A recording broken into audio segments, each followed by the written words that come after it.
Welcome back to the Civic Arena. With me in this first intermission, the new head coach of the Pittsburgh Penguins, Gene Ubriaco. And Gene, after all those years of toiling in the minors, can you still believe that now you're coaching in the National Hockey League? Well, let's put it this way. I'm not naive to know that this is just a short. I got a long-term contract, 2 weeks to 2 weeks. That's an NHL long-termer for coaches. After all those years down there, what kept you going, though? The dream? Sooner or later, you must have said, "Well, I've had enough. I've got to look for some other work." Well, no question. I went back to school, coached in college. I said I want to coach a National League team. I want to win a Stanley Cup. I thought I'd start at the bottom and work my way up and earn my way, and then I'm starting to realize, what am I, a slow learner? Because it was taking a long time. But I'm glad I did that, because I don't think you can ever get enough experience to coach the National Hockey League. Gene, some coaches are tough disciplinarians. Other guys are video nuts. Other guys have got a system. What style does it fit in for you? Well, I was fortunate over the years to try a lot of different things, and that was a good part about being in the minors so long.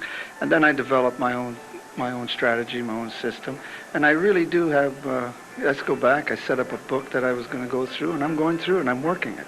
But like I said, nothing can prepare you for the National Hockey League as much as coaching and have that experience. But once you get here, there's so many aspects to the job, the media for one thing, that you have to try to handle. You know, no one's ever great at every part of the job, but you try to handle as much of it as you can, and as much experience you can get, it's got to be helpful. How about coaching, per se, in the league? Is it tough? Is it tougher up here than in the minors? Well, I'll tell you, I don't want to say it's any tougher, because the nice part is you're playing with the end result. You're working with people that maybe you only have to tell them once. You know, down in the minors, you're going to stay with people. You're going to have to repeat kind of situation. But here, anything I want to do, the people catch on. And I've been fortunate coming into Pittsburgh.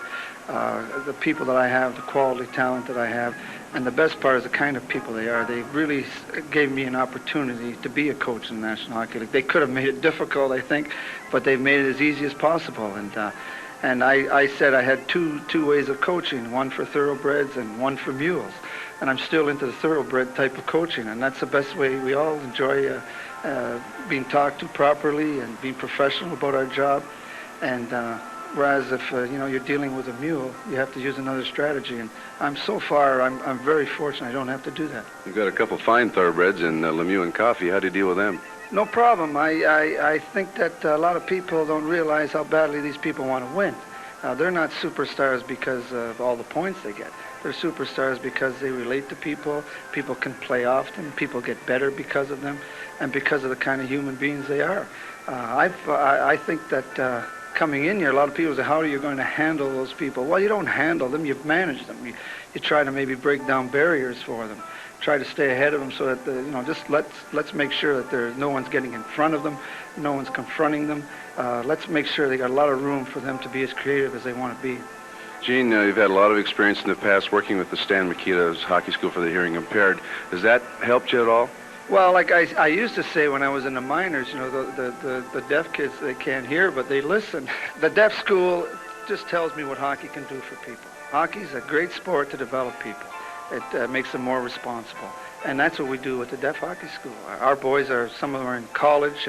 What Stan Mikita started, it's unbelievable. In 16 years we're going into now.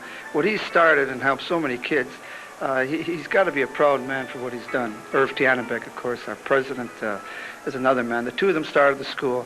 But what they started, I don't think they envisioned what they started, because just the other day I was in Boston talking to a kid that's in college. He's one of our boys.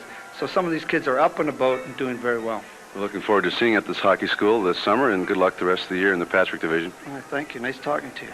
All right, my guest was Gene Ubriaco. Stay tuned. Pat and I will be back with more after these messages.